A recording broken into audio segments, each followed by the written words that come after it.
When Mark was younger, he believed life was gentle. Not because life had been kind to everyone, but because life had never tested him.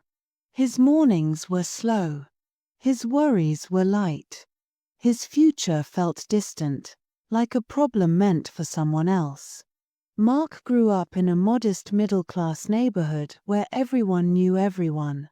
The houses stood close together, the roads were narrow, and the days followed the same rhythm. People woke up early, left for work, returned tired, and slept without asking many questions. Mark watched all of this from a safe distance. His father, John, ran a small electronics repair shop near the main road. It wasn't a big business, but it paid the bills. His mother worked part-time at a local tailoring unit. Together, they built a life that was quiet, predictable, and stable. And they built it for Mark. From the outside, Mark's life looked normal. He went to school. He went to college. He came home. He ate dinner. He slept. But inside, something was missing. Effort. Mark never felt the need to push himself. When things became difficult, he stepped back. When responsibility knocked, he pretended not to hear it. In school, he passed exams just enough to move forward. Teachers often told him, "You are intelligent, but lazy." Mark always smiled when he heard that. To him, it sounded like praise. In college, nothing changed. He chose a course because it was easy, not because he cared about it. Attendance was optional. Assignments were copied. Deadlines were ignored. When friends talked about careers, Mark listened silently. He did not worry. Worry required effort. And effort was unfamiliar. His father noticed. Every evening, John returned home with grease on his hands and dust on his clothes. He sat quietly with a cup of tea, watching his son scroll endlessly on his phone. Sometimes, John wanted to speak. But words felt useless. How do you explain hunger to someone who has never missed a meal? One night, during dinner, John asked casually, "What will you do after college?" Mark did not look up. "I'll see," he said. John nodded. That answer stayed with him. Days passed. Weeks turned into months. Mark graduated without celebration. No job. No plan. No urgency. At first, it did not matter. Mark slept late. He woke up late. He spent afternoons with friends at cafes. He talked about starting something soon. Soon never came. The money for these outings came from home. Sometimes directly. Sometimes quietly. John never complained. Mark's mother never questioned. Parents often confuse silence with patience. But silence has a limit. One afternoon, John closed his shop early and returned home. His face looked tired, not physically, but emotionally. He called Mark into the room. "Sit," he said. Mark felt surprised. His father rarely used that tone. John spoke slowly. "The shop is not doing well." Mark nodded. "Okay." John waited. No question came. No concern followed. John continued. "Repairs are fewer. Costs are higher. Rent has increased." Mark shrugged. "It will be fine." That was the moment John realized something painful. His son did not understand struggle, because he had never been allowed to feel it. That night, the house felt different. Quiet in a heavy way, the kind of quiet that presses on the chest. Mark lay in bed scrolling through his phone, but the screen felt empty. For the first time, His comfort did not feel safe. Something had cracked. The next morning, John woke Mark up early. "Come with me," he said. Mark frowned. "Where?" "You'll see." They walked instead of taking the bike. The streets were already alive. Vendors were setting up stalls. Workers rushed toward construction sites. Tea shops were filled with tired faces and strong opinions. Mark had passed these streets all his life, but he had never really seen them.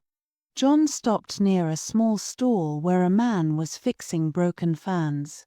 The man's hands moved quickly. Sweat covered his face. His eyes stayed focused. "He comes here at 6 every morning," John said. "He leaves after sunset." Mark stayed silent. They walked further. An old woman sat on the pavement selling flowers. Her back was bent.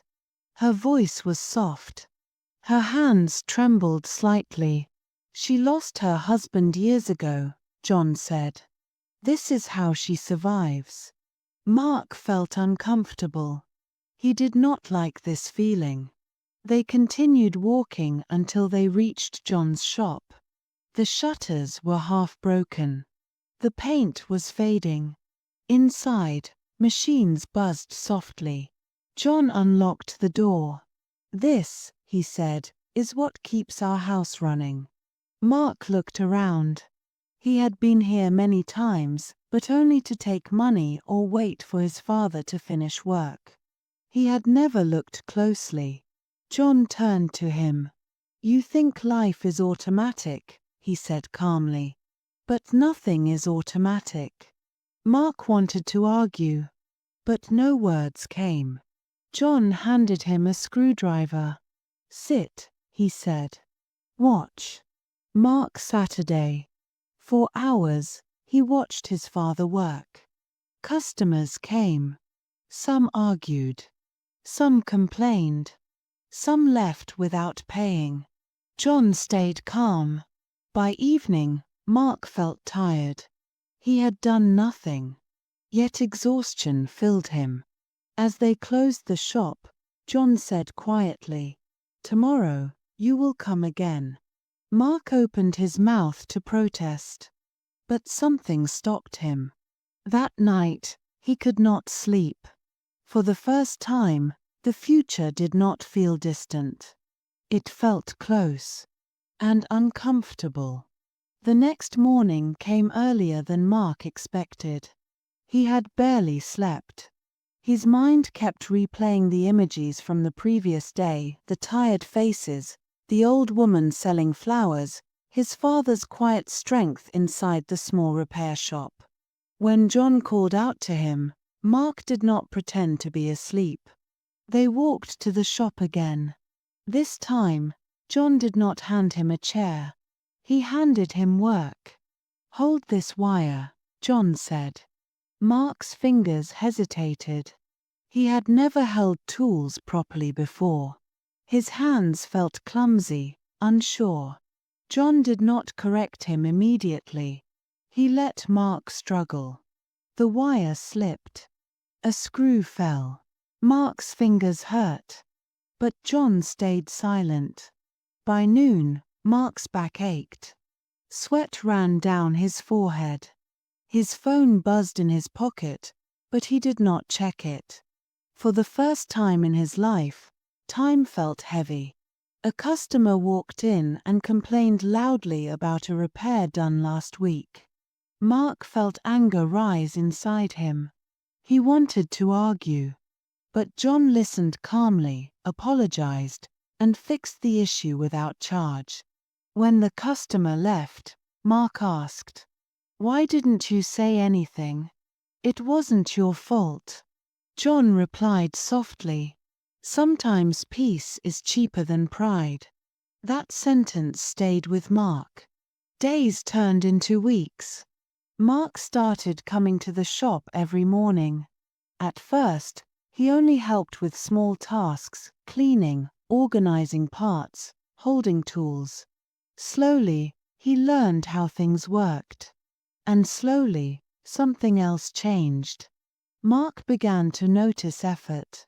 He noticed how his father skipped lunch to save money. How he smiled even when customers were rude. How he calculated every expense in his head before spending a single note. Mark felt ashamed. Not because he was weak, but because he had been unaware. One evening, as they closed the shop, Mark spoke quietly. "Why didn't you tell me earlier about how hard it was?" John looked at him for a long moment. "I wanted you to grow naturally," he said. "But comfort makes people blind." That night, Mark opened his old college books. For the first time, not because he had to, but because he wanted to understand something. He started applying for jobs. Not easy ones. Real ones. Rejections came. One. Then another. Then many more. Earlier, Mark would have quit. Now, he kept going. Each rejection hurt, but it also taught him patience. One afternoon, Mark came back from an interview defeated. He sat silently at the shop. John handed him tea and said, "Failure feels heavy only when you run from it." Mark nodded. A month later, Mark got a small job offer. The pay was low. The work was demanding. He accepted it. The first salary was not much, but when Mark handed part of it to his father, John's hands trembled. "Keep it," John said. Mark shook his head.